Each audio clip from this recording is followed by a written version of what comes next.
Λοιπόν,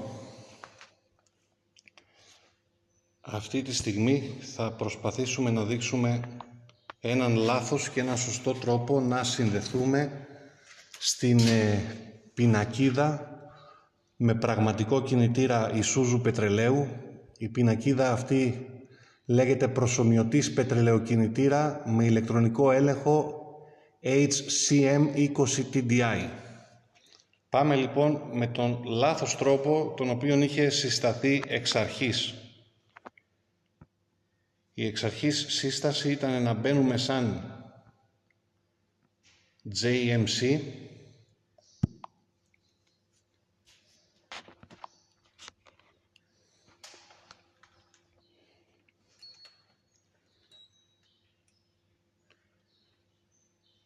και να καταλήγουμε εδώ μέσω USENC Series, USENC Manual GR, Engine Management System και να συνδεόμαστε στο Bosch Diesel System.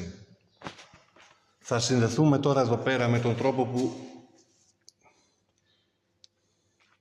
Λοιπόν, όλο το κλειδί εδώ πέρα είναι εδώ το GWK2.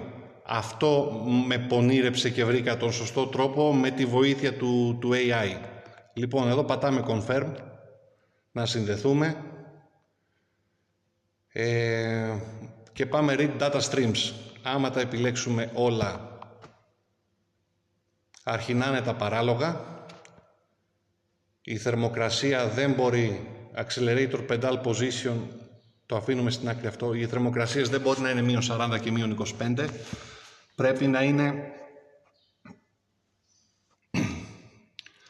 κοντά στη θερμοκρασία περιβάλλοντος, μιας και ο κινητήρας δεν δουλεύει. Ούτε η βαρομετρική πίεση μπορεί να είναι 7 V, ούτε τα volt της μπαταρίας να είναι 300, ούτε η πίεση να είναι μείον 253 kPa. Όλο αυτό γίνεται γιατί ναι μεν συνδέεται μέσω πρωτόκολλου όπως συνδέεται, αλλά είναι λάθος. Πάμε τώρα με τον σωστό τρόπο, όπως το έχουμε βρει. Λοιπόν, βγαίνουμε τελείως έξω από εδώ.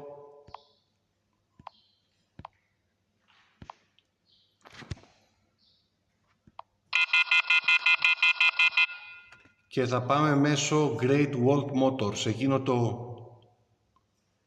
το G και EGM, δεν θυμάμαι τι ήτανε. Λοιπόν,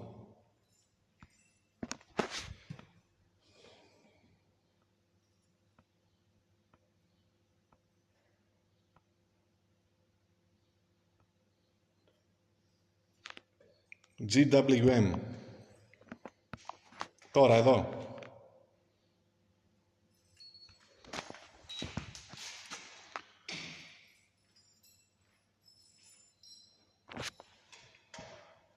ECU Diagnosis Faction επιλέγουμε. Επιλέγουμε το Great Wall. Είναι το Wiggle Steed 5. Μοντέλο 2010 με 2016. System Selection θα επιλέξουμε τώρα το ECM Engine Control Module. Έχει διάφορα εδώ πέρα. Εμείς θα πάμε να επιλέξουμε το σωστό που είναι το Bosch V50 Diesel Engine System και κατευθείαν θα μας δείξει εδώ πέρα ότι για αυτή τη μονάδα, την EDC 16 Diesel Engine, υπάρχουν δύο τρόποι και ο ένας είναι σωστός. Λίγο πολύ αυτό μας λέει ότι θα έχουμε λάθος δεδομένα. Εμείς όμως, επειδή ήδη ξέρουμε ότι είναι ο σωστός τρόπος αυτός, θα μπούμε εδώ και στο Read Data Stream που θα επιλέξουμε τα πάντα, αρχίζουν τα πράγματα εδώ και ισιώνουν, τα πράγματα αρχίζουν και γίνονται ανθρώπινα. Accelerator Pedal Position 1, ας πούμε, είναι στο 0, τώρα που θα το πατήσω τέρμα θα πάει στο 100, ξαναπήγε στο 0. Αρχινάνε εδώ, τα volt της μπαταρίας είναι 12 και όχι 300.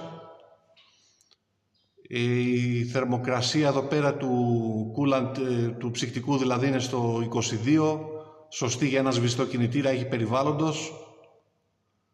Και γενικότερα όλες οι ενδείξεις αρχίζουν και μπαίνουν σε μια σωστή λογική.